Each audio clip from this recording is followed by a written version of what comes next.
நூலை இயற்றியவரான தொண்டரடிப்பொடி ஆழ்வார்னுடைய அவதார தினமும் இன்றைய தினம் மார்கழி மாத கேட்டை நாளில் வந்து என்கிற பாசுரத்தின்படி இப்படி இரண்டு ஆழ்வார்களினுடைய ஒன்று சிறிய திருவடியான அனுமனின் மற்றொன்று தொண்டரடிப்பொடி ஆழ்வார் இவர்களுடைய பிரதிநிதியாக இவர்கள் இருவரும் நமக்கு இங்கு எழுந்தருளி நம்மளை அனுகிரகிக்க வந்திருக்கிறார்கள்.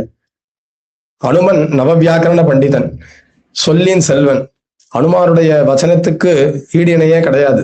அவராட்டம் பேசுறதுக்கு யாராலையுமே முடியாது. அதற்கு நிகரானவர்கள் இரண்டு பேரும். இதுல நான் ஒருத்தரை சொல்லி இன்னொருத்தரை சொல்லாம இருக்க முடியாது. ரெண்டு பேரும் அதே மாதிரிதான். இதுல முக்கியமா நம்முடைய டாக்டர் சங்கரநாராயணன் மகோதயர் அவர்கள் ஏற்கனவே நம்ம காலேஜுக்கு பலவிதமான பரிச்சித்தமானவர், நம்ம காலேஜுக்கு பலவிதமான சம்பந்தத்தை உடையவர். இந்த சம்ஸ்கிருத துறையில் இதற்கு முன்பாக அவர் எழுந்தருளி இருந்த அந்த ஸ்தானத்தை இன்று அடியனுக்கு அனுகிரகித்திருக்கக்கூடிய மகான். பலவிதமான ஆச்சாரியர்களுடைய கட்டாட்சத்தை பெற்றவர். பலவிதமான சாஸ்திரங்கள், சாகித்யங்கள், இதிகாசங்கள் போன்றவற்றினுடைய அபரிமிதமான ஞானத்தை உடையவர். இது மாத்திரமில்ல, அனுமனை போன்று இவரும் சொல்லின் செல்வர். மீதி பேருடைய வச்சனங்கள் எல்லாம் உபன்யாசங்களே இருக்கட்டும், கேட்கறதுன்றது ரொம்ப கடினமான விஷயம். சில பேர் இப்ப நான் பேசுறதுல கூட உங்களுக்கு ரொம்ப சிரமமா தான் இருக்கும். எப்படா முடிக்க போறான் அப்படின்லாம் மனசுல தோணும். வெளில சொல்ல முடியாது, தோணும். ஆனா ஒரு 10 நிமிஷத்துக்கு அப்புறம் அவர் பேச ஆரம்பிச்சேன்னா, ஐயோ முடிக்காம இருக்கணுமே நமக்கு அப்படின்ற தோணக்கூடிய சொல்லின் வன்மையை உடையவர், சொல்லின் தன்மையை உடையவர். இப்பேற்பட்ட அனுமனை போன்று நமக்கு சுலபமாக அவருடைய வாக்ஜாலங்களினால் நமக்கு அனுகிரகிக்கக்கூடியவர். இவர் மாத்திரமல்ல, அவருக்கு அருகாமையிலே இருக்கக்கூடிய தியாகராஜன் மகோதயர் அவர்களும் சொல்லின் செல்வர். ஏன்னா அவரும் வியாக்கரண பண்டிதர். அனுமன் வியாக்கரண பண்டிதர் மாதிரி இவரும் வியாக்கரண பண்டிதர். இவருடைய வியாக்கரணம் எப்படின்னு பார்த்தா, ஒண்ணுமே வியாக்கரணம்னா கிராமர். வியாக்கரணம்னா என்னன்னே தெரியாத இருக்கவங்களுக்கு கூட அந்த வியாக்கரணத்தினுடைய ருச்சியை உண்டு பண்ணி, பொதுவா இலக்கணம்னாலே நமக்கு எல்லாம் பிடிக்காத விஷயம் அது. சில பேருக்கு பிடிச்சிருக்கும், அவங்க எல்லாம் நல்ல புத்திமானா இருப்பா. சில பேருக்கு பிடிக்காதவங்களா இருக்கும். பிடிக்காதவங்களுக்கு கூட பிடிக்கக்கூடிய தன்மையில சொன்னா அது கூட புரிஞ்சிருமா. உதாரணத்துக்கு பாவக்காலாம் சாப்பிட மாட்டோம் அப்படின்னா, அதை சாப்பிட்றதுக்கு விதமான பக்குவங்கள் அதுல சேர்த்து நம்ம பண்ணினா அதை சாப்பிட்றோமோ இல்லையோ, என்னன்னே தெரியாத மாதிரி. அந்த மாதிரி வியாக்கரணத்தை நமக்கு சுலபமாக புரிய வைக்கக்கூடியவர்கள் இவர்கள் ரெண்டு பேருமே. எனக்கு குருஸ்தானத்துல இருந்தவங்க. சங்கரநாராயணன் மகோதயரும் எனக்கு பலவிதமான பாடங்கள் சொல்லி கொடுத்துருக்கேன். அவர் இடத்துல தான் நான் உட்காந்து வாசிச்சேன், எதிர் யூனிவர்சிட்டியில. தியாகராஜன் ஆகிட்டையும் அமரகோஷம் இத்தியாதிகள் என்ன கூட்டு பாடம் சொன்னவர். அவர் அப்போ பிஜி பண்ணியிருந்தேன், நான் யூஜி ஃபர்ஸ்ட் இயருக்கு அவர் பிஜி பண்ணியிருந்தேன். அந்த சமயத்துல வெறும் காலேஜ் பாடம் வாசிச்சா போறாது, சிலபஸ்ல இருக்கிறத வாசிச்சா போறாது அப்படின்ட்டு லஞ்ச் அவர்ல மத்தியானம் என்ன தனியாக கூட்டி எனக்கு அமரகோஷம் பாடம் சொல்லி கொடுத்தேன். இன்னைக்கும் எனக்கு பிராத்தஸ்மரணியர்கள் இவா ரெண்டு பேரும். அவ பண்ண அந்த அனுகிரகங்கள் தான் இன்னைக்கு வாயை திறக்கும்படியான வைபவம் இருக்கு. அது ருச்சி இருக்கோ இல்லையோ, வாயை திறக்கும்படியான நிலையை ஏற்படுத்தி கொடுத்திருக்கிறது பெரியவாளுடைய ஆசீர்வாதங்கள் தான். இந்த நம்முடைய சங்கரநாராயணன் அவர்கள் professor, department of Sahitya, national Sanskrit university, திருப்பதியில, ஆந்திர பிரதேசத்துல இருக்கக்கூடிய மகான். இப்ப நமக்கு குரு பரம்பரா ஆஃப் காஞ்சி சங்கர மட்டம் என்கிற தலைப்பிலே நமக்கு உபன்யசிக்க உள்ளார். தியாகராஜன் ஐயா அவர்கள் assistant professor, senior grade and chairperson in charge, department of Amritha Darshanam, Chennai campus, அமிர்த விஸ்வ வித்யாபீட்டம். அவர் உபாயேஷ அத்வைத வேதாந்தா என்கிற தலைப்பிலே நமக்கு உபன்யசிக்க உள்ளார்கள் இரு மகான்கள். அவர்களுக்கு புனச்ச ஸ்வாகதம் சொல்லி பிரார்த்திக்கிறேன். ஸ்வாகதம், ஸ்வாகதம், ஸ்வாகதம். நம்முடைய கல்லூரிக்கு இந்த உற்சவங்களை நடத்தி வைப்பதற்கான பிரதான பூதராக இருக்கக்கூடியவரான நம்முடைய கல்லூரி முதல்வர் ஐயா அவர்களுக்கும் மற்றும் நிர்வாகத்தினர் அனைவருக்கும் மானசீகமாக ஸ்வாகதம் சொல்லி, நம்முடைய இந்த வைபவத்தில், உற்சவத்தில் நமக்கு மேலும் சிறப்பை ஏற்றித்தர வேண்டும் என்பதற்காக தமிழ்துறையிலிருந்து வந்திருக்கக்கூடிய அத்தியாபகர்கள், அத்தியாபிகைகள் அனைவருக்கும் சுவாகதம் சொல்லியும், விசேஷமாக தெய்வசிகாமணி ஐயா அவர்களுக்கு, அவர் தமிழின் பலவிதமான புலமையுடையவர், உபன்யாசகர். ஒரு உபன்யாசகர் மற்றொரு உபன்யாசத்தை அங்கீகாரம் பண்றதுன்றது கொஞ்சம் கடினம். ஆனா சங்கரண்ணா உபன்யாசம் பண்றேன்னு உடனே அவர் நானே சுவாதந்திரியமா உட்காந்துக்கிறேன், கேட்கறேன் அப்படின்ற அவருடைய பரம காருண்யத்தை நம்ம இந்த இடத்துல பார்க்கலாம். அவருக்கும் இந்த இடத்துல ஸ்வாகதம் சொல்லி பிரார்த்திக்கிறேன். பலவிதமான மாணவர்கள் மாணவிகள், நம் துறை மாணவர்கள், தமிழ் துறை மாணவர்கள் அனைவருக்கும் ஸ்வாகத்தம் சொல்லி பிரார்த்தித்து, இந்த மகோத்சவத்திற்கு உறுதுணையாக இருக்கக்கூடிய சம்ஸ்கிருத துறையில் இருக்கக்கூடிய ஜெயலட்சுமி மகோதயா அக்கா அவர்களுக்கும் ஸ்வாகத்தம் சொல்லி பிரார்த்திக்கிறேன். அடுத்து டாக்டர் ஜி சங்கரநாராயண் மகோதயர் அவர்களை நம்முடைய காஞ்சி குரு பரம்பரையினுடைய பிரபாவத்தை நமக்கு அனுகிரகிக்கும்படி பிரார்த்திக்கிறேன். அவர் சொல்ற விஷயத்துல இருந்து நமக்கு இப்பதான் காஞ்சி சங்கர மடம்னா என்ன அப்படின்றது அவர் தெரியப்படுத்துவார். நமக்கு எல்லாருக்கும் பிரயோஜனமான உபன்யாசம் இது. ஏனோ தானும் நினைக்க வேண்டாம், நேற்று நடந்த மாதிரி ஒரு வேதாந்தத்துல ட்ரை சப்ஜெக்டாவும் நினைக்க வேண்டாம். ரொம்ப சுவாரஸ்யமான விசேஷ அர்த்தங்கள் நமக்கு வந்து சேரக்கூடிய உபன்யாசமாக இந்த உபன்யாசம் அமைகிறது. சங்கரநாராயண ஐயா மகோதயரை பிரார்த்தித்து அமைகிறேன்.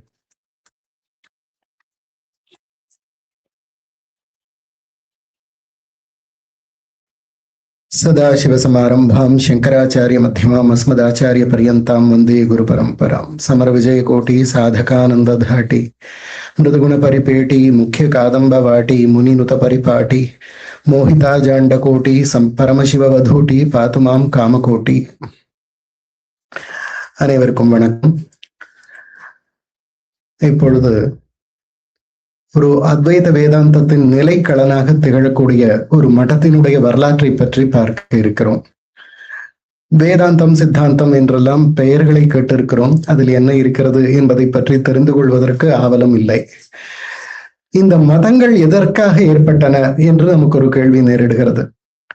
மதங்கள் யாவுமே நம்முடைய வாழ்விற்கு பிறகு இருக்கக்கூடிய மறுமையை பற்றி, நம்முடைய மற்றைய வாழ்க்கையை பற்றி நமக்கு எடுத்து எம்புவதற்காகத்தான் இந்த மதங்கள் தோன்றி இருக்கின்றன.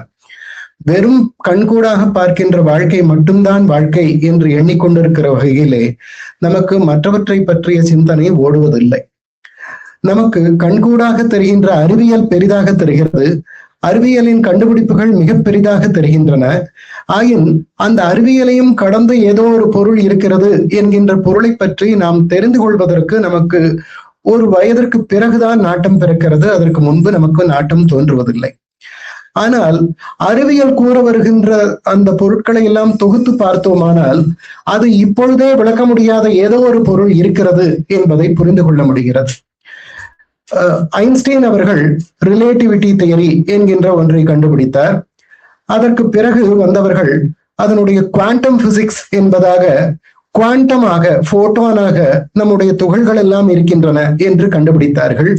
அதற்கு பிறகு அலை வடிவாக இருக்கிறது என்று ஒரு 5 வருடங்களுக்கு முன்பாக இந்த இயற்பியலிலே கண்டுபிடித்தார்கள். உலகத்திலே நாம் காணக்கூடிய எல்லா பொருட்களுமே அலை வடிவாக இருக்கிறது என்று கண்டுபிடித்தார்கள்.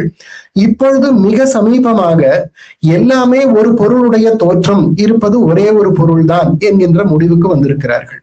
ஆக நாம் பார்க்கின்ற பொருள் யாவும் முதலில் வேறு ஏதோ ஒரு பொருள், அதற்கு தொடர்புடைய இயக்கம், ரிலேட்டிவிட்டி தியரி என்பதாக தொடர்புடைய இயக்கம் என்று கருதியிருந்தார்கள். அதற்கு பிறகு குவாண்டம் பிசிக்ஸ் என்பதாக அதன் துகள்கள் நகர்கின்றன என்கின்றபடியிலே கண்டுபிடித்திருந்தார்கள். அதற்கு பிறகு அலை இயக்கமாக அது நிகழ்கிறது என்று கண்டுபிடித்தார்கள். இப்பொழுது இவை எல்லாம் வெளிப்பாடுகள் மட்டும்தான், ஏதோ ஒரு பொருள் மட்டும்தான் உண்மையாக தெரிகிறது என்கின்ற முடிவிற்கு இப்பொழுது வந்திருக்கிறார்கள். இதனைத்தான் பல்லாயிரம் ஆண்டு கணக்கான வருடங்களாக நாம் நம்முடைய தர்மத்திலே கூறிக்கொண்டிருக்கிறோம். எல்லோருக்கும் ஒரு கேள்வி எழுகிறது. மற்றைய நாடுகளிலே, மேலை நாடுகளிலே அறிவியல் கண்டுபிடிப்புகள், மக்களுக்கு அதனால் உருவாகின்ற பயன்கள், அதனால் தெரிகின்ற முன்னேற்றங்கள் இவையெல்லாம் இருக்கும் போது இந்தியாவில் மட்டும் ஏன் இத்தகைய அறிவியல் கண்டுபிடிப்புகள் நிகழவில்லை? நாம் எதனால் பிற்பட்டு நிற்கிறோம்? நமக்கு ஏன் இப்படிப்பட்ட எண்ணங்கள் எல்லாம் முன்பு தோன்றவில்லை?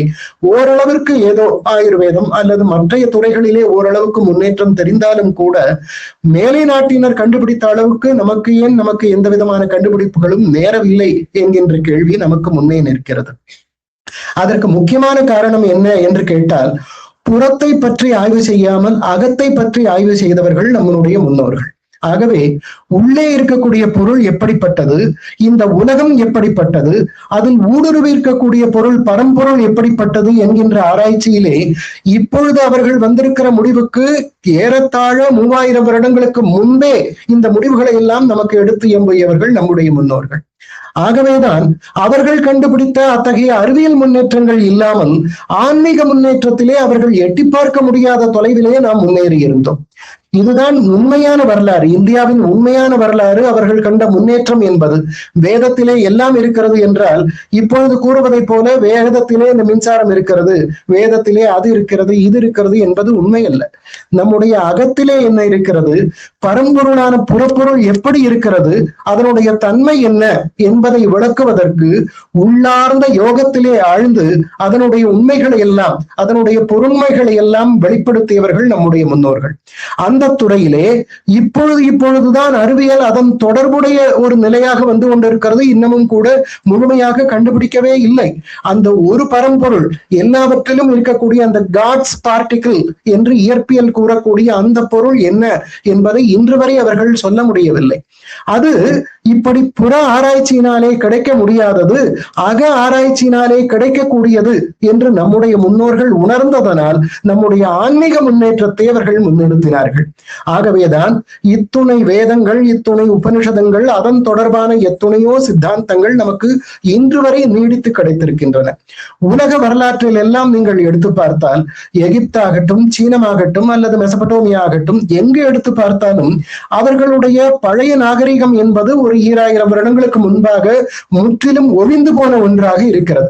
இன்று இருக்கக்கூடிய நாகரிகம் அல்லது இன்று அவர்கள் புழங்கக்கூடிய ஏதோ ஒரு பழக்க வழக்கங்கள் இப்பொழுது ஒரு 400-500 ஆண்டுகளுக்கு ஈடாக அவர்கள் ஏற்படுத்தி கொண்டவையே தவிர பழைய நாகரிகங்கள், பழைய பழக்க வழக்கங்கள் யாவும் அழிந்து விட்டன. ஆனால் நம்முடைய நாட்டிலே வேலை நாட்டார் ஒப்புக்கொள்ளும்படியாக ஏறத்தாழ 5000 ஆண்டுகளுக்கு மேலாக ஒரே சிந்தனையானது, ஒரே கருத்தானது, ஒரே இத்தகைய சித்தாந்தமானது தொடர்ந்து வந்து கொண்டிருக்கிறது. இப்படிப்பட்ட ஒரு ஆற்றொழுக்கான ஒரு ஆன்மீக சிந்தனை வேறு எந்த நாட்டிலும் இல்லை. அப்பேற்பட்ட மிகப்பெரிய பெருமையை நாம் கொண்டிருக்கிறோம். ஆகவேதான் நம்முடைய பாரதத்திலே தோன்றியிருக்கக்கூடிய இத்தகைய ஆராய்ச்சி மேலை நாட்டிலே இல்லை என்பதனால், அங்கே கிரேக்கத்திலே ஆன்மீக ஆராய்ச்சிகள் 3000 வருடங்களாக நிகழ்ந்து கொண்டுதான் இருக்கின்றன.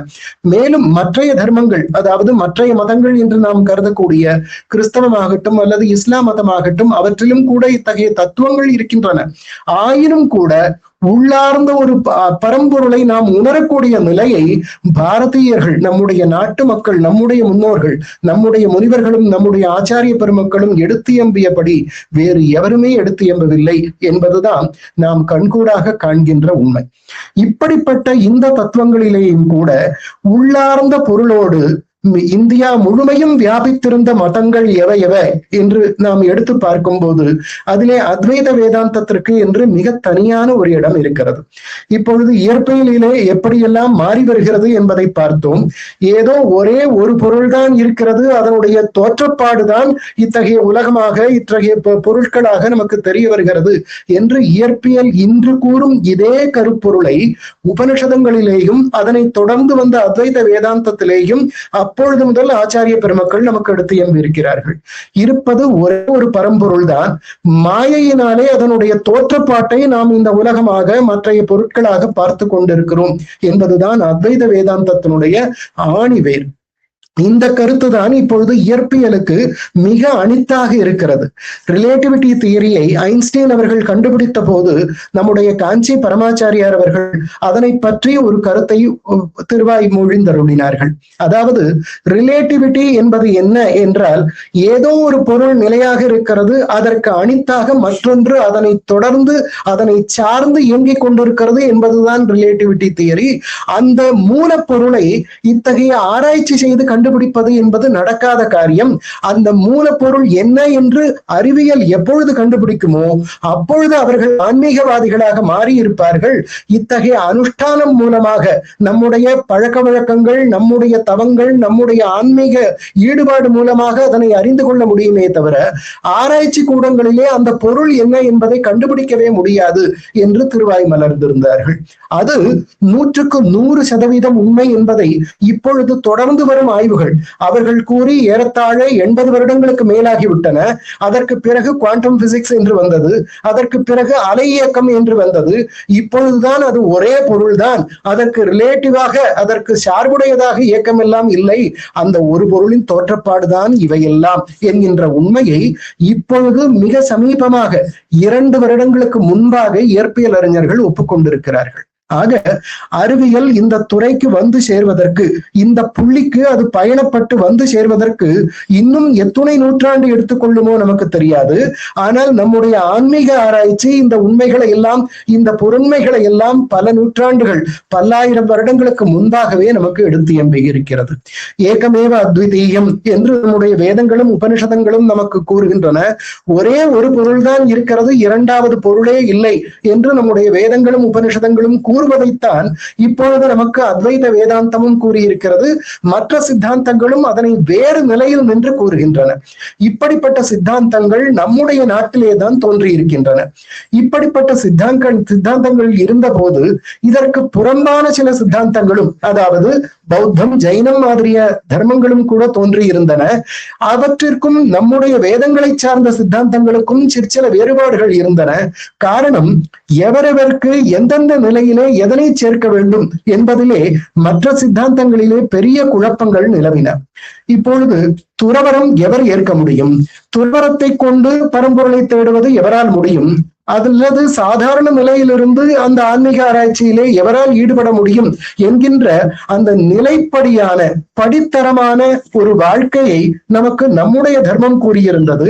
ஆனால் பௌத்தமும் ஜைனமும் அவற்றிலும் கூட ஞானத்திற்கான தேடல், ஆன்மீக ஆராய்ச்சி இருந்தாலும் கூட எல்லோருக்கும் எல்லாம் என்று பகிர்ந்தளித்த போது துறவரத்திற்கு விருப்பம் இல்லாதவர்கள், அதற்கு தகுதி இல்லாதவர்களும் கூட துறவரத்தை மேற்கொள்ளலாம் என்று கொடுத்த அனுமதியின் பேரிலே அனைவரும் ஏற்றுக்கொண்ட விதத்தின் முடிவாக பெரும் குழப்பங்கள் நேரிட்டன. ஒரு அரசன் பௌத்தத்தை சார்ந்தான் அல்லது ஜைனத்தை சார்ந்தான் என்றால் அவனால் போரிட முடியாது. போரிட முடியாத ஒரு அரசனுக்கு அரசாட்சியும் இல்லாது. ஆக ஒன்றுக்கொன்று முரணாக அமைந்த இத்தகைய தர்மங்களினாலே பெரும்பாலும் குழப்பங்களே மிஞ்சியிருந்தன.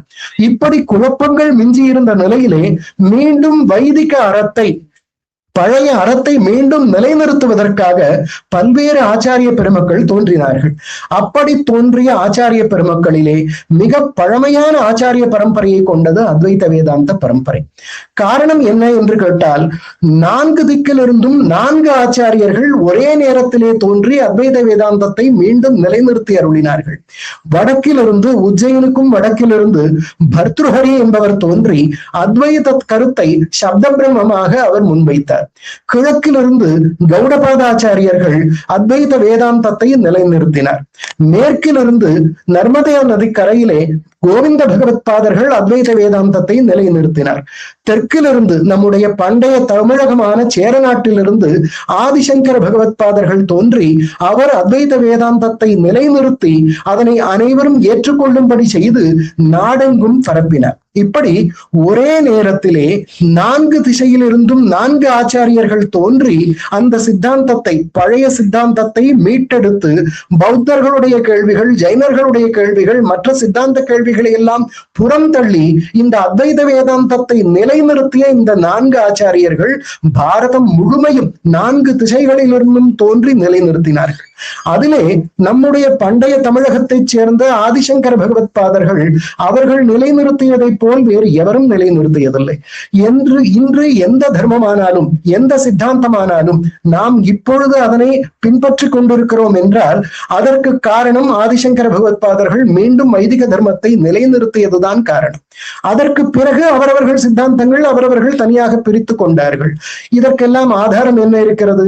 ஏதோ சங்கர விஜய நூல்கள் இருக்கின்றன, அவை ஒரு புலம் சார்ந்தவை, அவர்களாக எழுதி கொண்டார்கள் என்று வைத்துக் கொண்டாலும் கூட புறத்திலிருந்து கிடைக்கக்கூடிய ஆதாரங்களும் நிறைய இருக்கின்றன. தாராநாதர் என்கின்ற ஒரு பௌத்தர், அவர் திபெத்தை சேர்ந்தவர். அவர் இந்தியாவில் பௌத்தத்தின் வரலாறு என்கின்ற ஒரு வரலாற்றை இயற்றியிருக்கிறார். அவர் ஏறத்தாழ தர்மகீர்த்தியினுடைய காலத்திலே ஆதிசங்கரர் என்பவர் தென்னகத்திலிருந்து வந்து அங்கே மகதத்திலே இருக்கக்கூடிய பௌத்தர்களை எல்லாம் தன்னுடைய வாதிலே வென்றார். 25 பௌத்த பீட்டங்கள் வைதிக பீட்டங்களாக மாறிவிட்டன என்று அவர் எழுதியிருக்கிறார். ஒரு புறமதத்தை சேர்ந்த ஒருவர் மற்றைய மதத்தை சேர்ந்த ஒருவருடைய வெற்றியை ஒப்புக்கொண்டது என்பது வரலாற்றிலே இது ஒன்றுதான் இருக்கும். ஆக ஆதிசங்கர பகவத் பாதர்கள் எல்லா மதங்களுக்கும் மீண்டும் அவை தழைப்பதற்கு ஒரு ஆணிவேரை அமைத்து கொடுத்தார் என்பது மிக இல்லை. ஆக ஆதிசங்கர பகவத் பாதர்கள் கேரளத்திலே காலடி என்று வழங்குகின்ற ஒரு கிராமத்திலே அவதரித்தார்கள். அதற்கு பிறகு தன்னுடைய இளம் வயதிலே கூட அவர்கள் தெய்வ சிந்தனையோடு பல்வேறு அற்புதங்களை நிகழ்த்தி காட்டினார்கள் என்பது நமக்கு சங்கர விஜயங்கள் என்கின்ற நூல்கள் தெரிவிக்கின்றன. அவர் சிறு வயதிலே ஒரு இடத்திலே பிக்ஷைக்கு செல்லும் போது, அந்த காலத்திலே மாணவர்கள் யாவும் பிக்ஷைக்கு சென்று அதனால் கிடைக்கக்கூடிய உணவை கொண்டு வாழ்வது என்பது வழக்கமாக இருந்தது. ஒரு ஏழையின் வீட்டுக்கு சென்ற போது கொடுப்பதற்கு ஏதும் இல்லாமல் ஒரு காய்ந்து போன நெல்லிக்கனியை ஒரு அம்மையார் வழங்கினார். அந்த நெல்லிக்கனியை வழங்கிய அந்த கருணைக்காக அவர் திருமகளை துதிக்க, கனகதாரா ஸ்தவம் என்கின்ற பெயரிலே அவர் துதிக்க, அதனாலே தங்க நெல்லிக்கனிகள் பொழிந்தன என்கின்ற அற்புத செய்தியானது பல்வேறு சங்கர விஜய நூல்களிலே காணப்பெறுகிறது. இன்றும் கூட கேரளத்திலே அந்த தங்க நெல்லிக்கனி பொழிந்த இல்லத்தை காண முடியும். ஆதிசங்கர பகவத் பாதர்கள் அவதரித்த இல்லம் அவர்களுடைய தாயினுடைய இல்லம். அவர் கைப்பள்ளி மன என்பது அவருடைய இல்லத்தினுடைய பெயர். அதற்கு பிறகு அவருடைய தாயினுடைய இல்லமும் கூட இன்று வரை ஆரியாம்பா என்று வழங்கக்கூடிய ஆரியாம்பாவின் வீடும் கூட இன்று நமக்கு காண கிடைக்கிறது. அதற்கு பிறகு ஓரிடத்திலே அவர்கள் பிக்ஷைக்கு சென்ற இடத்திலே தங்க நெல்லிக்கனிகள் பொழிந்த வீடும் கூட இன்றும் நமக்கு பார்வைக்கு கிடைக்கிறது. அதற்கு பிறகு அவர் சந்நியாசம் ஏற்றுக்கொள்ள விழைந்தார் 8 வயதிலே. 8 வயதிலே நமக்கெல்லாம் எட்டுமா எட்டாதா என்று அந்த நிலையை பார்த்து கொண்டிருப்போம். கை எட்டினால் 5ஆம் வகுப்பு, கை எட்டவில்லை என்றால் 1ஆம் வகுப்பு என்று ஏதோ செய்து கொண்டிருப்போம். அந்த வெறும் 8 வயதிலே அவர் சந்நியாசம் ஏற்றுக்கொள்ள முடிவு செய்தார். முடிவு செய்தால் ஒரே மகன், தாய் அனுமதிக்கவில்லை. அதற்காக ஒரு சிறு நாடகம், முதலை பற்றி கொண்டார் போலவும், முதலை விடுவிக்க வேண்டுமானால் வேறே பிறவி எடுத்தால்தான் முடியும், அதற்காக எனக்கு சந்நியாசத்துக்கு அனுமதி கொடு என்று துறவரத்திற்கு தாய் அனுமதி கொடுத்ததாகவும், அதற்கு பிறகு முதலை விட்டதாகவும், இன்றும் அது முதலை கடவு என்கின்ற பெயரிலே கேரளத்திலே இன்னமும் இருக்கிறது. அதற்கு பிறகும் கூட துறவரத்தை தானாக எடுத்துக்கொண்டாலும் ஒரு குருவை நாடி குரு மூலமாக மட்டுமே நமக்கு ஞானம் கிடைக்கும் என்பதை உலகோருக்கு காட்டுவதற்காக கோவிந்த பகவத் பாதர்கள் என்று மிகப்பெரிய ஆச்சாரியர், அவர் நர்மதை நதி கரையிலே இருந்தார். அவரை அண்டி அவரிடமிருந்து துறவரத்தை ஏற்றுக்கொள்ள வேண்டும் என்பதற்காக இவர் அங்கிருந்து சென்றார். கோவிந்த பகவத் பாதர்களை சந்தித்தார். நர்மதை நதி கரையிலே அவரிடமிருந்து ஒரு 3 வருடங்கள் எல்லா வேதாந்த வித்தியையும் கற்றுக்கொண்டார். ஆதிசங்கர பகவத் பாதர்களை பற்றி சொல்வதற்காக ஒரு ஸ்லோகம் ஒன்று சொல்வதுண்டு. அஷ்டவர்ஷே சதுர்வேதி துவாதசே சர்வசாஸ்திரவித் ஷோடசே கிருதவான் பாஷ்யம் துவாத்ரம்சே முனிர் அபியகாத் என்று அஷ்டவர்ஷே 8 வருடங்கள் இருக்கும் போது சதுர்வேதி 4 வேதங்களையும் கற்றிருந்தாராம். துவாதசே சர்வசாஸ்திரவித் 12ஆம் வயதிலே எல்லா சாஸ்திரங்களையும் அறிந்திருந்தாராம். ஷோடசே கிருதவான் பாஷ்யம் 16வது வயதிலே பாஷ்யம் என்பது உரை என்று பொருள். நம்முடைய நாட்டை பொறுத்தவரை மிக முக்கிய நூல்களாக கருதப்படுபவை 3. ஒன்று உபனிஷதங்கள், வேதாந்தம், வேதத்திற்கு இறுதி பாகமாக திகழக்கூடிய வேதாந்தம் என்று வழங்கக்கூடிய ஒரு பகுதி. அதற்கு பிறகு கண்ணனால் அருள பெற்ற பகவத்கீதை என்பது, அதற்கு பிறகு பாதராயணர் என்பவர் இயற்றிய பிரம்மசூத்திரங்கள். இந்த 3க்கும் பிரஸ்தானத்ரயம் என்று பெயர். இந்த பிரஸ்தானத்ரயத்திற்கும் எவரேனும் ஒரு கருத்துப்படி உரை எழுதிவிட்டால் அந்த மதமானது நிலை பெறும் என்கின்ற ஒரு நம்பிக்கை இருந்தது. இந்த 3க்கும் அவர் உரை எழுதினார். உபனிஷத்துக்கள், பிரம்மசூத்திரங்கள், அதனை போலவே பகவத்கீதை என்கின்ற 3க்கும் உரை எழுதி அத்வைத வேதாந்தத்தை நிலைநிறுத்தினார். அந்த உரையிலே பௌத்தர்களையும் மற்றவர்களுடைய கருத்துக்களையும் கண்டித்து இந்த தர்மம்தான் நிலையானது என்பதை எடுத்துக்காட்ட பல்வேறு எடுத்துக்காட்டுகள், பல்வேறு செய்திகளை கூறி அவர் நிலைநிறுத்தினார். இந்த உரையானது காசியிலே எழுத பெற்றது என்று நமக்கு சங்கர விஜய நூல்கள் கூறுகின்றன. அதற்கு பிறகு காசியிலே உரை எழுதி முடித்ததுக்கு பிறகு, அதாவது 16 வயதிலே எல்லா நூல்களுக்கும் உரை எழுதி முடிக்கப்பட்டது. அதற்கு பிறகு கைலைக்கு போந்தார் என்று நம்முடைய சங்கர விஜய நூல்கள் கூறுகின்றன. கைலையில் இறைவனை கண்டு அவரிடமிருந்து 5 லிங்கங்களை 5 லிங்கங்களை அவர் பெற்றுக்கொண்டார் எனவும், ஒவ்வொரு லிங்கங்களை நேபாளத்தில் ஒன்றாகவும் சிதம்பரத்தில் ஒன்றாகவும் இப்படியெல்லாம் அமைத்து விட்டு இறுதியாக அவர் போந்த இடம் காஞ்சிபுரம் என்று நமக்கு சங்கர விஜய நூல்கள் தெரிவிக்கின்றன. குறிப்பாக ஆனந்தகிரி சங்கர விஜயம் என்கின்ற நூல் 13ஆம் நூற்றாண்டிலே இயற்றப்பெற்றது. இந்த நூல் அவர் காஞ்சிக்கு போந்த வரலாற்றை மிக தெளிவாக கூறுகிறது. இது மட்டும் இல்லாமல் அந்தந்த தர்மத்தை நிலைநிறுத்துவதற்காக பல்வேறு இடங்களிலே மடங்களையும் ஏற்படுத்தினார். நம்முடைய பாரதத்தின் தத்துவ வரலாறு என்று எடுத்து பார்த்தால் ஒரு தத்துவம் மட்டும் இல்லாமல் பல்வேறு தத்துவங்கள் நம்முடைய நாட்டிலே இருந்தன. காஷ்மீரத்தை பொறுத்தவரை காஷ்மீர சைவம் என்கின்ற பெயரிலே ஒரு சைவமானது, ஒரு சைவ மதமானது நிலை பெற்றிருந்தது. தமிழகத்திலே எப்படி இப்போது சைவ சித்தாந்தம் என்பது நிலை பெற்றிருக்கிறதோ அதனை போலவே காஷ்மீரத்திலே காஷ்மீர சைவம் என்பது நிலை பெற்றிருந்தது. இதனை தவிர பூர்வ மீமாம்சா என்கின்ற பெயரிலே ஒரு மிகப்பெரிய சாஸ்திரமானது நிறைய இடங்களிலே இடம் பெற்றிருந்தது. பௌத்தம் இருந்தது, ஜைனம் இருந்தது, இன்னும் பல்வேறு மதங்கள் அப்பொழுது தோன்றியிருந்தன. பாசுபதம் என்கின்ற பெயரிலே ஒரு மதம், லகுலீஷ பாசுபதம் என்கின்ற பெயரிலே நிலை பெற்றிருந்தது. பல்வேறு அரசர்களும் அதனுடைய சிஷ்யர்களாக இருந்தார். இப்படி பல்வேறு மதங்கள் இந்தியா முழுமையும் வியாபித்திருந்தன. இந்த மதங்கள் யாவும் இன்று ஒரு பிரதேசத்திலோ அல்லது முழுவதும் இல்லாமலோ போய்விட்டன. ஆனால் அத்வைத வேதாந்தம் மட்டும் தான் தொடங்கிய நாளிலிருந்து இன்று வரை பல நூற்றாண்டுகளாக, ஒரு நூற்றாண்டு இடைவெளி கூட இல்லாமல் பல நூற்றாண்டுகளாக இந்தியாவில் இருக்கும் எல்லா மாநிலங்களிலும் நூல்கள் எழுதப்பட்ட ஒரே சித்தாந்தம் என்றால் அது அத்வைத வேதாந்தம் மட்டும்தான். நாம் இன்று பார்க்கின்ற இந்த சைவ சித்தாந்தம் தமிழகத்தில் மட்டும் இருக்கவில்லை. இந்த சைவ சித்தாந்தத்திற்கு காஷ்மீரத்திலிருந்து உரை எழுந்திருக்கிறது, குஜராத்திலிருந்து உரை எழுந்திருக்கிறது. இப்படி பல்வேறு உரைகள், அஷ்டப்பிரகரணம் என்கின்ற பெயரிலே போஜராஜன் என்று நாம் அறிகின்ற அரசன் சைவ சித்தாந்தத்திற்கு பல்வேறு நூல்களை எழுதியிருக்கிறார். இப்படி சைவ சித்தாந்தம் இந்தியா முழுமையும் வியாபித்திருந்தது. ஆனால் இன்று தென்னகத்தை ஒட்டி ஓரளவுக்கு சுருங்கிவிட்டது. இதனைப் போலவே பல்வேறு மதங்கள் தோன்றின. அவை அந்தந்த பிரதேசங்களுக்கு அல்லது ஏதோ ஒரு நூற்றாண்டில் மட்டும் என்கின்றபடியாக நமக்கு பௌத்தம் இந்தியா முழுமையும் வியாபித்திருந்தது. ஆனால் 12ஆம் நூற்றாண்டிற்கு பிறகு பௌத்தம் என்ன ஆனது என்று இதுவரையில் தெரியவில்லை.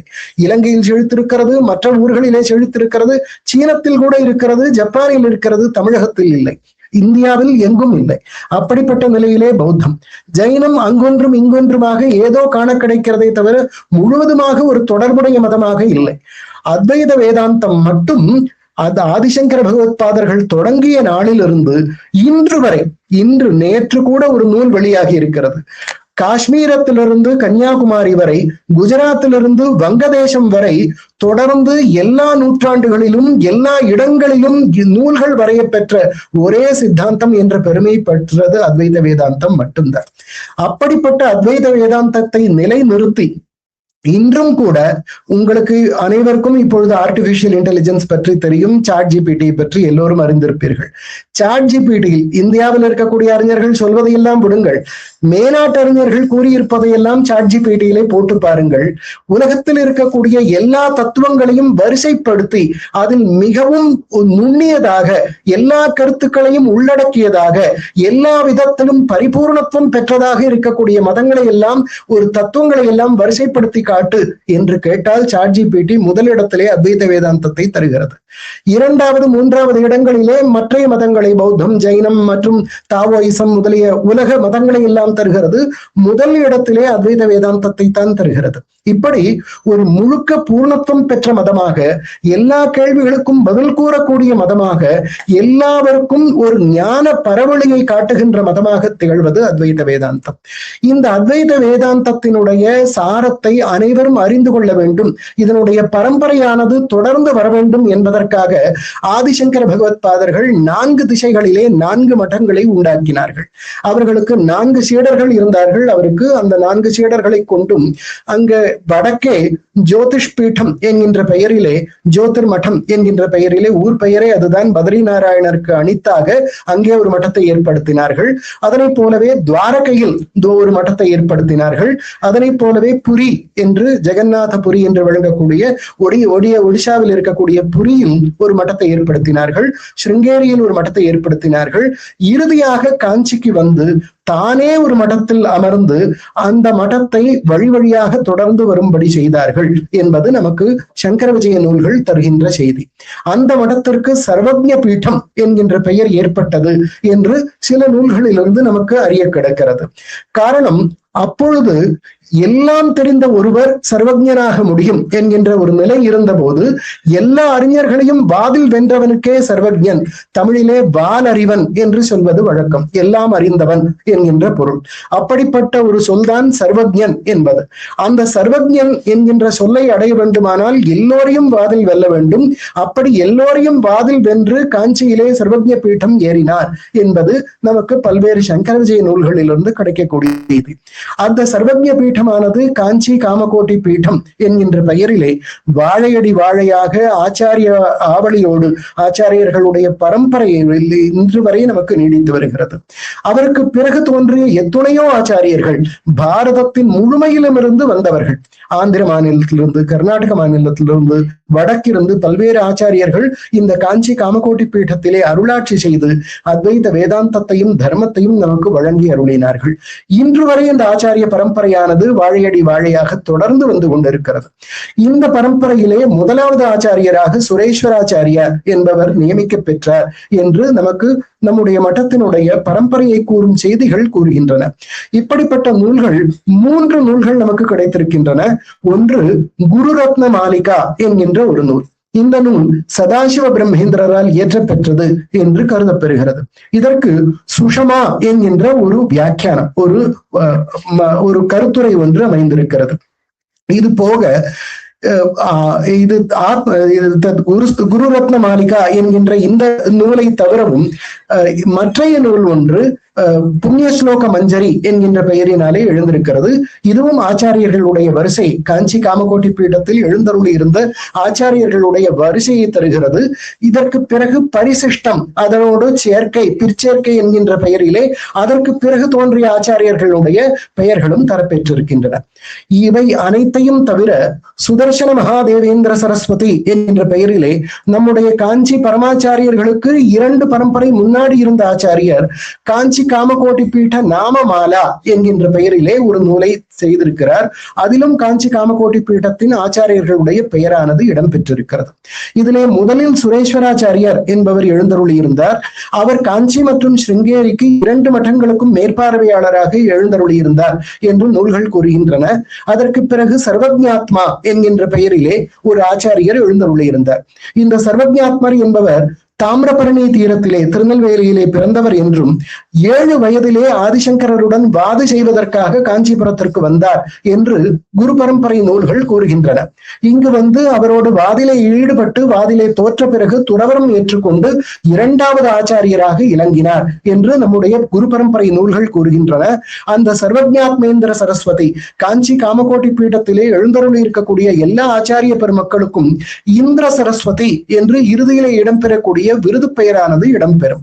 அதற்கு காரணம், அவர் சர்வஜ பீடம் ஏறும் போது, ஆதிசங்கர பகவத் பாதர்கள் சர்வஜ பீடம் ஏறும் போது இந்திரனையும் சரஸ்வதியும் கூட வாதிலே வென்றார். ஆகவே இந்திர சரஸ்வதி என்கின்ற பெயரானது ஏற்பட்டது என்று சங்கர விஜய நூல்கள் கூறுகின்றன. அதற்கு பிறகு வந்த எல்லா ஆச்சாரியர்களும் இந்திர சரஸ்வதி என்கின்ற பெயராலே வழங்க பெற்றார்கள் என்று கூறுகிறது. அதற்கு பிறகு பல்வேறு ஆச்சாரியர்கள், மிக பெரும் ஆச்சாரியர்கள் வீற்றிருந்தார்கள். 20வது பீட்டாதிபதியாக மூக சங்கரேந்திர சரஸ்வதி என்கின்ற ஆச்சாரியர் வீற்றிருந்தார். அவர்தான் மூக பஞ்சசதி என்கின்ற 500 ஸ்லோகங்களை காமாட்சி அன்னையின் மீது யாத்திருந்தார். அந்த ஸ்லோகங்கள் யாவும் காமாட்சி அன்னையின் கோயிலிலே கல்வெட்டாக வெட்டப்பெற்றிருக்கின்றன. இப்பொழுது ஒரு 80 வருடங்களுக்கு முன்னாக அவை யாவும் ஸ்லோகங்களாக கல்வெட்டுகளிலே வெட்டப்பெற்றிருக்கின்றன.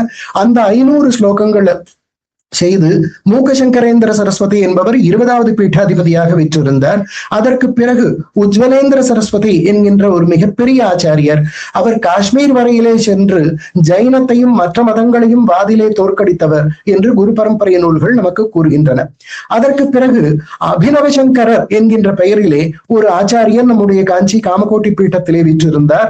அவர் ஆதிசங்கரர் செய்த எல்லா செயல்களையும் மீண்டும் செய்வித்தார். எல்லோரையும் வாதிலே வெல்வது, மீண்டும் பல்வேறு மடங்களையும் புனர்வமைப்பது ஆகிய எல்லா செயல்களையும் செய்தார். அவரைத்தான் வரலாற்று ஆசிரியர்கள் ஆதிசங்கரராக கருதுகிறார்கள். ஆகவே தேதியிலே மாறுபாடு நிகழ்ந்திருக்கிறது என்று காஞ்சி காமகோட்டி பீட்டத்தின் குரு பரம்பரை நூல்கள் நமக்கு தெரிவிக்கின்றன. இப்படி அவர் சிதம்பரத்திலே பிறந்தார், காஞ்சி காமகோட்டி பீட்டத்திலே அருளாட்சி செய்தார். அதற்கு பிறகு அவர் பாரதமெங்கும் யாத்திரை மேற்கொண்டு பல்வேறு இடங்களிலே அவர் அத்வைத வேதாந்தத்தை நிலைநிறுத்தினார். இறுதியிலே கேதாரத்திலே அவர் முக்தி அடைந்தார் என்கின்ற செய்தி கூறப்பெறுகிறது. ஆதிசங்கர பகவத்பாதர்கள் கேதாரத்திலே முக்தி அடைந்தார் என்று சில நூல்களும், சில நூல்கள் காஞ்சியிலே என்று கூறுவதற்கு காரணம் இவரை ஆதிசங்கரராக மயங்கி அப்படி நூல்கள் கூறுகின்றன. அவர்தான் கேதாரத்திலே முக்தி அடைந்தார் என்று பல்வேறு நூல்கள் கூறுகின்றன. இதை தவிர தமிழகத்துக்கும் அத்வைத வேதாந்தத்துக்குமான தொடர்பு மிக நீண்டது, மிக பழையது. ஆதிசங்கர பகவத்பாதர்கள் தன்னுடைய பாஷ்யத்திலே, தன்னுடைய உரையிலே 3 காரிக்கைகளை, கௌண மித்யாத்மனோகோ என்று தொடங்குகின்ற 3 காரிக்கைகளை குறிப்பிட்டிருக்கிறார்.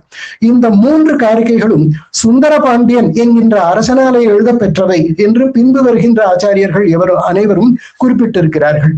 இந்த சுந்தர பாண்டியன் பாண்டியர் பரம்பரையிலே வந்தவன். அவன் ஏறத்தாழ 4-5 நூற்றாண்டுகளுக்குள்ளே ஆண்டிருக்கக்கூடும் என்று வரலாற்று ஆசிரியர்கள் கருதுகிறார்கள். ஆக ஆதிசங்கர பகவத்பாதர்கள் மேற்கோள் காட்டும்படி ஒரு அத்வைத வேதாந்தத்திலே நூலை எழுதியிருந்த ஒரு மன்னவன் பாண்டிய அரசை ஆண்டிருந்தான் என்பது நாம் அனைவரும் அறிந்து கொள்ள வேண்டிய செய்தி. அதற்கு பிறகும் கூட ஆதிசங்கர பகவத்பாதர்களும் இன்று வரை காஞ்சி காமகோட்டி பீட்டத்திலே நிகழ்கின்ற குரு பூஜையிலே திரவிடாச்சாரியர் என்கின்ற பெயரிலே ஒரு ஆச்சாரியரை வழங்குவது வழக்கம். ஆதிசங்கரருக்கு முற்பட்டவராக திரவிடாச்சாரியார் என்கின்ற பெயரிலே ஒரு ஆச்சாரியர், திரவிடம் என்கின்ற பெயர் தமிழ்நாட்டை குறிக்கும். தமிழ்நாட்டைச் சேர்ந்த வேற ஒரு ஆச்சாரியர் ஆதிசங்கரருக்கு முன்னாக அத்வைத வேதாந்தத்திலே நூல்களை எழுதியிருக்கிறார். இதே திரவிடாச்சாரியரை ராமானுஜரும் தன்னுடைய பாஷ்யத்திலே குறிப்பிட்டிருக்கிறார். ஆக திரவிடாச்சாரியர் என்கின்ற பெயரிலே ஒரு வேதாந்த ஆச்சாரியர் தமிழகத்திலே ஆதிசங்கரருக்கும் முன்பாக இருந்திருக்கிறார் என்பது நாம் அறியத்தக்க செய்தி. ஆக சுந்தர பாண்டியன், திரவிடாச்சாரியர் என்கின்ற பெயரிலே தமிழகத்திலே 2 ஆச்சாரியர்கள் ஆதிசங்கரருக்கும் முன்னாக இருந்திருக்கிறார்கள். அதற்கு பிறகு ஆதிசங்கர பகவத்பாதர்கள் தமிழகத்திலே, பண்டைய தமிழகத்திலே அவதரித்தார் என்கின்ற செய்தியை நாம் பார்த்தோம். இதற்கு பிறகாக ஆதிசங்கர பகவத்பாதர்களையும் அவர்களுடைய பாஷ்யத்தையும் குறிப்பிடக்கூடிய முதல் கல்வெட்டு தமிழகத்திலே தான் கிடைக்கிறது. இந்தியா முழுமையும் சலித்து பார்த்தாலும் கூட முதல் கல்வெட்டானது நம்முடைய தமிழகத்திலே கிடைக்கிறது. அவருடைய நூலை குறிப்பிடக்கூடிய கல்வெட்டு. அதற்கு முன்பாக குஜராத்திலே ஒரு செப்பேடு ஒன்று கிடைத்திருக்கிறது. அதிலே பகவத் பாதாயத்தனத்திலே இருக்கக்கூடிய துறவிகளுக்கு உணவளிப்பதற்காக 5ஆம் நூற்றாண்டிலே ஒரு கொடையானது வழங்கப்பெறுகிறது. அந்த பகவத் பாதாயத்தனம் என்பது ஆதிசங்கரருக்கு கட்டப்பெற்ற ஒரு கோயிலாக இருக்கலாம் என்று சங்கரநாராயண சாஸ்திரிகள் கருதி இருக்கிறார். ஆகவே 5ஆம் நூற்றாண்டுக்கு முன்னமேயே அவருக்கு கோயில் ஏற்பட்டிருக்கிறது என்பது சங்கரநாராயண சாஸ்திரியாரின் கருத்து. அது நேரடியானதா அல்லது மறைமுகமானதா என்கின்ற கருத்துக்கு இப்பொழுது வலுவான ஆதாரங்கள் இல்லை. நேரடியான சான்று என்று கருதத்தக்க சான்று நம்முடைய தமிழகத்திலே திருச்சியை எடுத்த சோழமாதேவி என்கின்ற ஊரில் அமைந்திருக்கக்கூடிய ஒரு சிவாலயத்திலே தட்சிணாமூர்த்தி சன்னதியின் அருகாக வீரராஜேந்திர சோழனுடைய 1070வது ஆண்டைச் சேர்ந்த ஒரு கல்வெட்டு ஒன்று இருக்கிறது. அந்த கல்வெட்டிலே சாரீரக பாஷ்யம், பகவத்பாதீயம் சாரீரக பாஷ்யத்திற்கு சிதானந்த பட்டாரர் பண்ணுவித்த விருத்தியை படிப்பதற்காக கொடுக்கப்பட்ட மானியம், கொடுக்கப்பட்ட ஒரு கொடை என்ற ஒரு கொடையை வீரராஜேந்திரனின் காலத்திலே கொடுக்க பெற்றதாக அந்த கல்வெட்டு குறிப்பிடுகிறது. பகவத்பாதீயம் சாரீரக பாஷ்யம் என்பது ஆதிசங்கர பகவத்பாதர்களால் இயற்றப்பெற்ற சாரீரக பாஷ்யம், அதாவது பிரம்மசூத்திர பாஷ்யத்தை குறிக்கும். பிரம்மசூத்திரங்களுக்கு அவர் எழுதிய உரையை குறிக்கும். அந்த உரைக்கு சிதானந்த பட்டாரர் என்பவர் ஒரு வார்த்திகம் எழுதியிருந்தார் என்று கல்வெட்டு குறிப்பிடுகிறது. அந்த நூல் இன்று வரை நமக்கு கிடைக்கவில்லை. இந்த கல்வெட்டுக்கு சற்று முன்னதாக சித்கணேந்திர சரஸ்வதி என்கின்ற பெயரிலே ஒரு ஆச்சாரியர் காஞ்சி காமகோட்டி பீட்டத்திலே விற்றிருந்தார். ஆகவே நாகசுவாமி அவர்கள் இந்த கல்வெட்டு குறிப்பிடக்கூடிய சிதானந்த பட்டாரர் என்பது சித்கணேந்திர சரஸ்வதியாக இருக்க வாய்ப்புகள் இருக்கின்றன என்கின்ற தகவலை நாகசுவாமி அவர்கள் தந்திருக்கிறார்கள். ஆக காஞ்சி காமகோட்டி பீட்டத்தைச் சேர்ந்த ஒரு ஆச்சாரியர் பிரம்மசூத்திர பாஷ்யத்திற்கு ஒரு வார்த்திகத்தை எழுதியிருக்கிறார். அந்த வார்த்திகத்தை படிப்பதற்காக சோழர்களின் ஆட்சியிலே சோழமாதேவி என்கின்ற ஊரிலே சிவாலயத்திலே அந்த பாஷ்யத்தையும் அதற்கு உண்டான வார்த்திகத்தையும் படிப்பதற்காக மாணவர்களுக்கு கொடை வழங்க பெற்றிருப்பது வரலாற்று சிறப்பு மிக்க ஒரு செய்தியாகும். அதற்கு பிறகு காஞ்சி காமகோட்டி பீட்டத்திலே வித்யா தீர்த்தர் என்கின்ற ஒரு மிகப்பெரிய மகான் எழுந்தருளி இருந்தார். அவருடைய மாணவர் தான் வித்யாரண்யர் என்று வழங்கக்கூடிய அத்வைத வேதாந்தி. வித்யாரண்ய சுவாமிகள் மீண்டும் விஜயநகரத்தை நிலைநிறுத்தி ஹரிஹர புக்கரை கொண்டு ஆட்சி செய்ய வைத்து நம்முடைய தர்மத்தை மீண்டும் செழிக்க செய்தவர் என்பது குறிப்பிடத்தக்கது. ஸ்ருங்கேரி பீட்டத்திலே அவர் வீற்றிருந்தார் என்பதும் குறிப்பிடத்தக்கது. அந்த வித்யாரண்ய சுவாமிகள் காஞ்சி மடத்தினுடைய வித்யா தீர்த்தருடைய மாணவராக கருதப்பெறுகிறார். நம்முடைய குருரத்ன மாளிகை முதலிய நூல்கள் இதனை எடுத்து எம்புகின்றன. அதற்கு பிறகு எல்லா மட்டங்களுமே, இன்று நமக்கு கிடைக்கக்கூடிய எல்லா மட்டங்களிலுமே, வெறும் சங்கர மட்டங்கள் மட்டும் இல்லாமல் எல்லா மட்டங்களும், இந்தியாவில் இப்பொழுது உயிரோடு இருக்கக்கூடிய எல்லா மட்டங்களை எடுத்தாலும் எல்லா மட்டங்களை காட்டிலும் மிக பழமையான சாசன சான்று காஞ்சி மட்டத்தில் தான் இருக்கிறது. இது 1231 விஜயகண்ட கோபால தேவன் என்கின்ற தெலுங்கு சோழ மன்னன், அவன் காஞ்சி மடத்திற்கு அம்பிகாபுரம் என்கின்ற ஊரை தானமாக வழங்கி இருக்கிறான். அந்த அம்பிகாபுரம் தான் இப்பொழுது கீழம்பி என்று வழங்கப்பெறுகிறது. அந்த கீழம்பியை தானமாக வழங்கிய செப்பேடு காஞ்சி காமகோட்டி பீட்டத்திலே இடம்பெற்றிருக்கிறது. இந்த செப்பேடு தான் இப்பொழுது உயிரோடு இருக்கக்கூடிய எல்லா வைதிக மட்டங்களிலேயும் மிக பழமையான சாசன சான்று என்று என்பது குறிப்பிடத்தக்கது. இதற்கும் பழமையான சில மட்டங்கள் இருந்தன, சான்றுகள் இருந்தன. ஆனால் அந்த மட்டங்கள் இன்று உயிர்ப்போடு இல்லை. இன்று உயிர்ப்போடு இருக்கக்கூடிய மட்டங்களுக்கு இவ்வளவு பழைய சாசன சான்று இல்லை. ஆக இந்தியா முழுமையும் இருக்கக்கூடிய எல்லா வைதிக மட்டங்களிலேயும் மிக பழமையான சாசன சான்றை பெற்றிருக்கக்கூடிய ஒரே மட்டம் காஞ்சி காமகோட்டி பீட்டம் என்பது குறிப்பிடத்தக்கது. 1231 விஜயகண்ட கோபால தேவன் கீழம்பியை நம்முடைய மட்டத்திற்கு தானமாக வழங்கினான். அந்த ஊரை கிருஷ்ணதேவராயர் காலத்திலே அப்பொழுது இருந்த சந்திரசேகரேந்திர சரஸ்வதி என்கின்ற ஒரு ஆச்சாரியர் அந்த கீழம்பி கோயிலுக்கே தானமாக வழங்கி இருக்கிறார். அதற்குண்டான கல்வெட்டு அந்த ஊரிலேயே இடம்பெற்றிருக்கிறது. கீழம்பி கோயிலிலேயே நம்முடைய மடப்புறமான அம்பி என்று குறிப்பிட்டு நம்முடைய மடப்புறமான அம்பியை இந்த அம்பிகாவனேஸ்வரர் கோயிலுக்கு தானமாக வழங்குகிறேன் என்று கிருஷ்ணதேவராயர் காலத்திலே வெட்டப்பட்ட கல்வெட்டு அதே கோயிலிலே இன்றும் அமைந்திருக்கிறது. ஆக 13ஆம் நூற்றாண்டிலே மடத்திற்கு வழங்கப்பெற்ற ஒரு ஊர் மீண்டும் 16ஆம் நூற்றாண்டிலே ஒரு கோயிலுக்கு வழங்கப்பெற்றிருக்கிறது. அது வழங்கப்பெற்ற செப்பேடும் இது வழங்கிய கல்வெட்டும் கிடைத்திருக்கின்றன என்பது குறிப்பிடத்தக்கது. அதற்கு பிறகு வீர நரசிம்மன் என்று கிருஷ்ணதேவராயருடைய அண்ணன் வழங்கிய 2 செப்பேடுகள் நம்முடைய மடத்திலே இடம்பெற்றிருக்கின்றன. அதை தவிர கிருஷ்ணதேவராயர் வழங்கிய 2 செப்பேடுகள் நம்முடைய மடத்திலே இடம்பெற்றிருக்கின்றன. இதை தவிர விஜயரங்க சொக்கநாத தேவர் வழங்கிய செப்பேடு, இன்னும் மேலுபாக்கா செப்பேடு என்கின்ற பெயரிலே மற்றொரு செப்பேடு, கோல்கொண்டா சுல்தான் என்று அபு ஹசன் என்கின்ற ஒரு சுல்தான் காஞ்சி காமகோட்டி பீடத்திற்கு ஒரு ஊரை தானமாக வழங்கி இருக்கிறான். அந்த செப்பேட்டிலே நம்முடைய மடத்தினுடைய ஸ்வஸ்தி இப்பொழுது தொடங்கும் போது ஸ்வஸ்தி ஸ்ரீமத அகில பூமண்டலாலங்கார என்று தொடங்கிய இந்த ஸ்வஸ்தியானது 400 வருடங்களுக்கு முன்பாக அபு ஹசன் என்கின்ற கோல்கொண்டா சுல்தான் வழங்கிய செப்பேட்டிலே இடம்பெற்றிருக்கிறது. முதல் முறையாக சங்கர மடங்களிலே இடம்பெறுகின்ற ஒரு பிருதாவளி ஒரு இஸ்லாமிய வேந்தன் வழங்கிய செப்பேட்டிலே இடம்பெற்றிருக்கிறது என்பது குறிப்பிடத்தக்க செய்தி. அப்படி வழங்கப்பட்ட செப்பேடும் கூட நம்முடைய மடத்திலே இடம்பெற்றிருக்கிறது. இதனை தவிர நம்முடைய காஞ்சி வரதராஜர் கோயில் கல்வெட்டுகளிலே இங்கே குடியாந்தண்டல் என்கின்ற பெயரிலே அருகிலே ஒரு ஊர் இருக்கிறது. அந்த ஊரை குறிப்பிடும் போது குடியாந்தண்டனமான சங்கராச்சாரியபுரம் என்கின்ற பெயரானது தரப்பெற்றிருக்கிறது. அந்த ஊரானது வீர நரசிம்மனுடைய காலத்திலே நம்முடைய மடத்திற்கு வழங்கப்பெற்றது. அந்த ஊருக்கு சங்கராச்சாரியபுரம் என்கின்ற பெயரே இடம்பெற்றிருக்கிறது கல்வெட்டிலே, வரதராஜர் கோயில் கல்வெட்டிலே. இது சதாசிவராயர் விஜயநகர வேந்தன் சதாசிவராயரின் காலத்திலே இடம்பெற்ற கல்வெட்டாகும். இப்படி செப்பேடுகள் ஏறத்தாழ ஒரு 10 செப்பேடுகள். இந்த செப்பேடுகளின் வரிசையை சொல்ல வேண்டுமானால் ஒரு 100 வருடங்களுக்கு முன்பாக மெக்கன்சி என்கின்ற துரையவர்கள் நம்முடைய இந்தியா முழுமையும் இருக்கக்கூடிய செப்பேடுகளை எல்லாம் எப்படியாவது வகைப்படுத்த வேண்டும் என்று எல்லா இடங்களுக்கும் ஆட்களை அனுப்பினார். அப்படி SR ராவ், பாபு ராவ் என்பவர் நம்முடைய காஞ்சி மடத்திற்கு வந்தார்.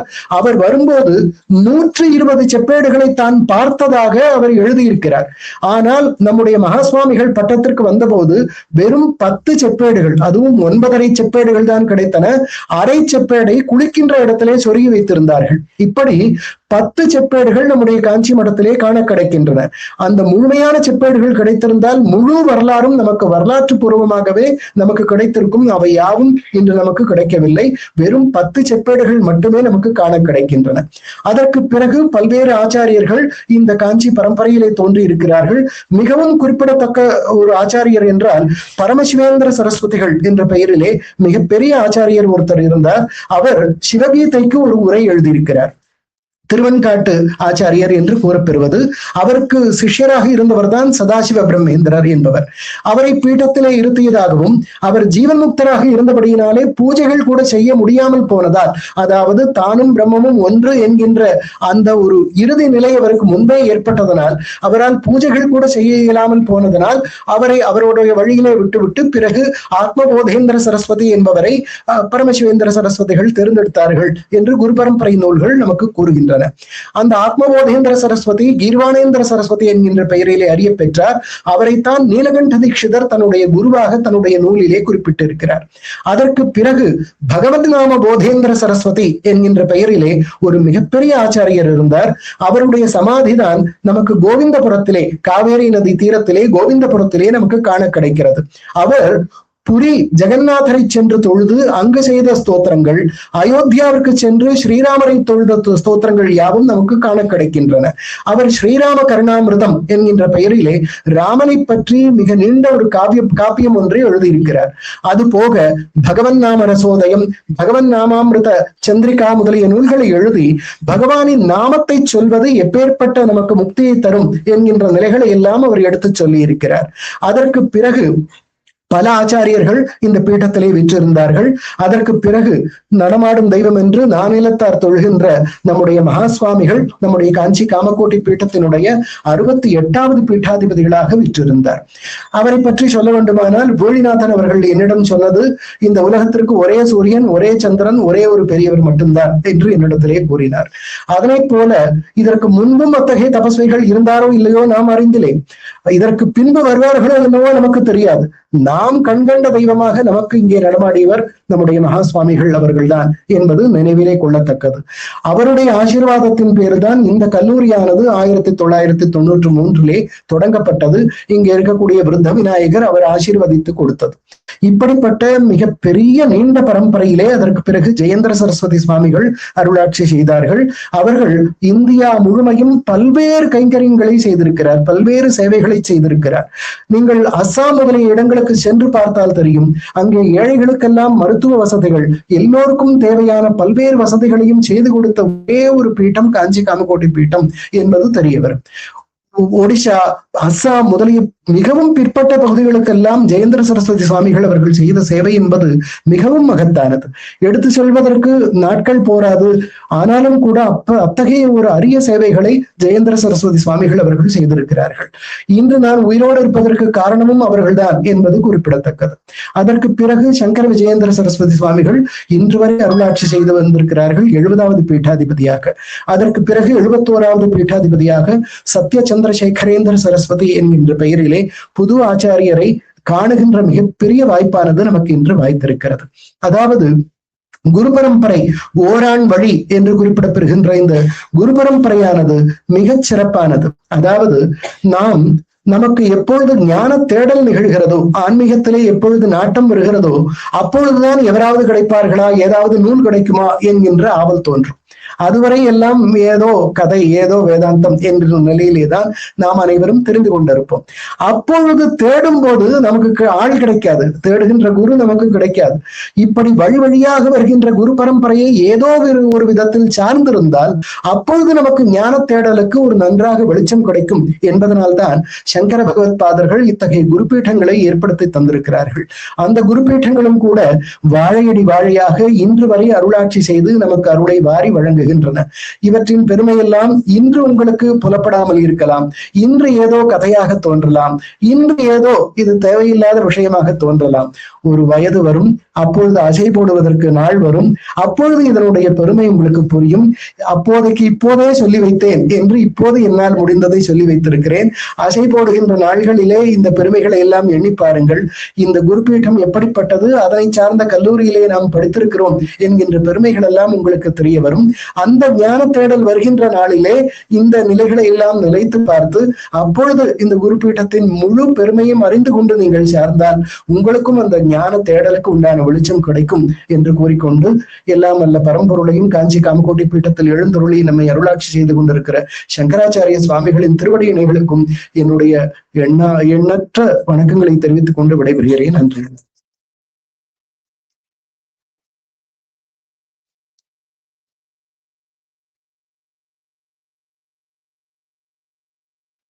தன்யவாதா. நான் ஆரம்பிக்கும் போதே ஒரு வார்த்தை சொன்னேன், சீக்கிரம் முடிச்சிட போறேன்ற அந்த துக்கம் நமக்கு எல்லாம் இருக்கும் அப்படின்னு சொன்னேன். உங்க பல பேருடைய முகத்துல தெரியுது, அச்சோ முடிச்சுட்டாரு அப்படின்ற பதங்கள் அந்த உங்க முகத்திலேயே அந்த தெரிய வருது சில வசனங்கள்லாம். அதனால துக்காக்கிராந்தரா இல்லாம சுகாக்கிராந்தராக எல்லாரும் இருக்கும்படிக்கு குரு பரம்பரா பிரபாவத்தினால நமக்கு அனுகிரகம் பண்ணியிருக்க. பொதுவாவே நம்ம சில தப்பான செயல்கள்லாம் செஞ்சுட்டோம் அப்படின்னா அதுக்கு பிராயச்சித்தம் என்ன பண்ணணும் அப்படின்னா குரு பரம்பரா பிரபாவம், குரு பரம்பரா ஸ்மரணம் இதெல்லாம் பண்ணணும் அப்படின்னு சொல்லி சாஸ்திரங்கள் நமக்கு பல இடங்கள்ல சொல்லியிருக்கு. சாதாரணமா அபசப்தங்கள் சொல்லக்கூடாத ஒரு வார்த்தைகள் எல்லாம் தப்பான பேச்சை நம்ம பேசிட்டோம் அப்படின்னா உடனே என்ன பண்ணணும் அப்படின்னா குருவை மனசுல தியானம் பண்ணினாலே நமக்கு அந்த தோஷம் போயிடும், குரு பரம்பரைய ஸ்மரணம் பண்ணாலே போயிடும் அப்படின்னு சொல்லியிருக்கு. அதே மாதிரி எந்த செயலை நம்ம ஆரம்பிச்சாலும் அஸ்மத் குருபியோ நமஹ, அஸ்மத் பரம குருபியோ நமஹ அப்படின்ட்டு நம்முடைய குரு பரம்பரையெல்லாம் நம்ம ஸ்மரணம் பண்ணிட்டு தான் அதை மனதால தியானம் பண்ணிட்டு தான் அந்த செயலே பண்ண, பூஜையா இருக்கட்டும், புரஸ்காரமா இருக்கட்டும், எதுவனா இருக்கட்டும், எதுவா இருந்தாலும் அந்த கர்மாவை பண்றதுக்கே ஆரம்பிக்கிறோம் குரு பரம்பரா பிரபாவங்கள் ஸ்மரணம் பண்ணதுனாலதான். இதே மாதிரி பிரதிதினம் பிராதஸ்மரணீயர்களான ஆச்சாரியர்கள், காலையில் எழுந்தவுடன் மனதிலே நினைக்கக்கூடிய வல்லமை உடைய ஆச்சாரியர்கள் என்று சொல்லக்கூடிய மகான்கள் இப்பொழுது நம்முடைய சங்கரண்ணாவினுடைய வச்சனங்களிலே வந்த ஆச்சாரியர்கள் அந்த குரு பரம்பரையை அந்த இந்த அத்வைத சித்தாந்தத்திற்காக ஏற்பட்ட அந்த குரு பரம்பரையை பிராதஸ்மரணங்களான காலையில் எழுந்தவுடன் ஸ்மரிக்கத்தக்க ஆச்சாரியர்களை தியானித்து நம்முடைய பாப்பங்களை போகிக்க வேண்டும் என்று பிரார்த்திக்கிறேன்.